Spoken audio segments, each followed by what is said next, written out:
εδάφη χειρότερα από τα εκείνα, τα άσχημα εκείνα, πιο άσχημα εδώ. Πήρε πάλι τη δουλειά πίσω, σταμάτησε τότε το 1999 που ήταν να δημοπρατηθεί αυτό το έργο και πήγε 5 χρόνια πίσω σχεδόν για να ξαναγίνει μελέτη και τη ξανακάνει τη μελέτη με πρόσθετα γεωτεχνικά κλπ. Τα πρόσθετα γεωτεχνικά γίνανε στις περιοχές βέβαια που είχαμε κατατώσεις πρανών, γιατί εκεί εστιαζόμαστε όλοι, όπως είπε και ο κ. Σωτηρόπουλος. Το πρόβλημα φαινόταν ότι δεν μπορούσαμε να κρατήσουμε τις κλίσεις των πρανών, οι οποίες ήταν έντονες. Δημοπρατήθηκε το έργο με τη νέα θεωρία, ας πούμε, με τους ίδιους μελετές, αλλά μία άλλη θεώρηση και το 5 εντάχθηκε και άρχισε να κατασκευάζεται.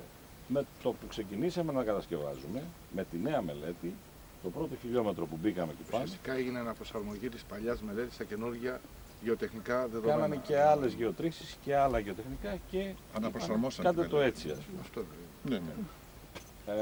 Όταν ξεκινάμε λοιπόν, με το που σκάβουμε το πρώτο χιλιόμετρο το πάνω, γιατί από εκεί ξεκίνησε το έργο, ήρθαν τα πρανοί κάτω, τη βδομάδα.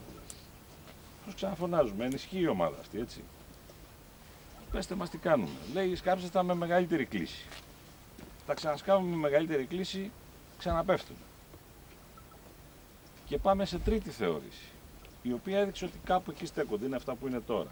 Τι κάνουμε, πάλι παρεμβαίνει το Κεντρικό Υπουργείο, στέλνει 2 καθηγητές συμβούλους που έχει πάνω, τον κύριο Τσαμπάο και τον κύριο Καβαδά, θεωρούν την περιοχή και λένε πρέπει να γίνουν γεωτεχνικές έρευνες πρόσθετες, οι οποίες θα μας δείξουν τι ακριβώς συμβαίνει εκεί που έχει καταρρεύσει πιο κάτω. Εδώ ο δρόμος, σύμφωνα με τη μελέτη που υπήρχε, ήταν 8 μέτρα, είναι 8 μέτρα η άσφαλτος, έτσι κατασκευάζονταν. Το έργο της παράκαμψης των βουτιάνων και της παράκαμψης της Σκούρας θα βρίσκονται στο μικροσκόπιο της Περιφέρειας Πελοποννήσου, δήλωσε ο Περιφερειάρχης Πέτρος Στατούλης. Δεν άφησε έξω από και τη Σπάρτη, για την οποία είπε πως θα δείξει ιδιαίτερο ενδιαφέρον η Περιφέρεια για την δημιουργία 2 εισόδων της πόλεως και βέβαια μεγάλο ενδιαφέρον θα δείξει η Περιφέρεια και για τον κόμβο σύνδεσης με το Λεύθερο Σπάρτη.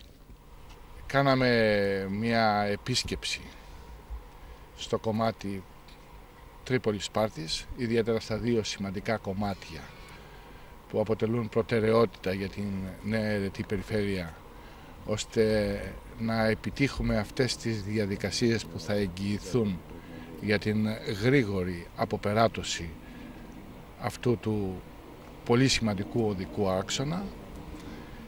Συζητήσαμε μαζί με όλους τους εμπλεκόμενους φορείς, με τις υπηρεσίες μας, με την κυρία Αντιπεριφερειάρχη, με τον πρόεδρο του Περιφερειακού Συμβουλίου, με τους υπόλοιπους αντιπεριφερειάρχες.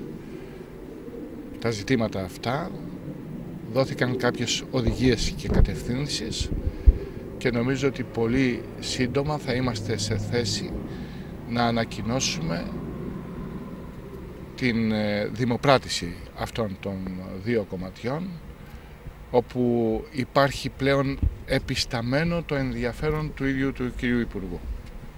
Ο ίδιος ο κύριος Υπουργός έχει μεγάλο ενδιαφέρον για την αποπεράτωση αυτού του σημαντικού οδικού άξονα και θέλω να πω ότι για τη νέα αιρετή περιφέρεια η προτεραιότητα που εξ αρχής θέσαμε για να αποκτήσει η περιφέρεια σύγχρονες υποδομές με καινούριους κανόνες, με καινούριες διαδικασίες, είναι ακριβώς το μήνυμα που θέλουμε να στείλουμε προς όλες τις κατευθύνσεις.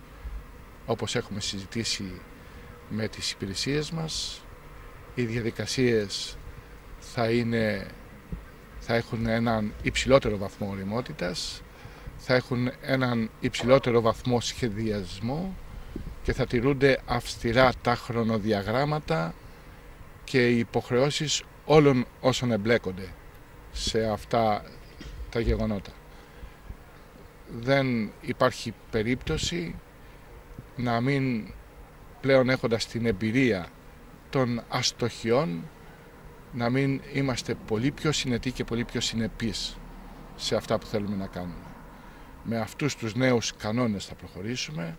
Όπως έχουμε πει πολλές φορές, εμείς θέλουμε η Περιφέρεια Πελοποννήσου να γίνει μια ευρωπαϊκή περιφέρεια όπου θα στηριχθεί σε ένα σύγχρονο οδικό δίκτυο που θα αποτελεί και τον ασφαλέστερο παράγοντα για να αναπτύξουμε την δική μας τοπική περιφερειακή οικονομία.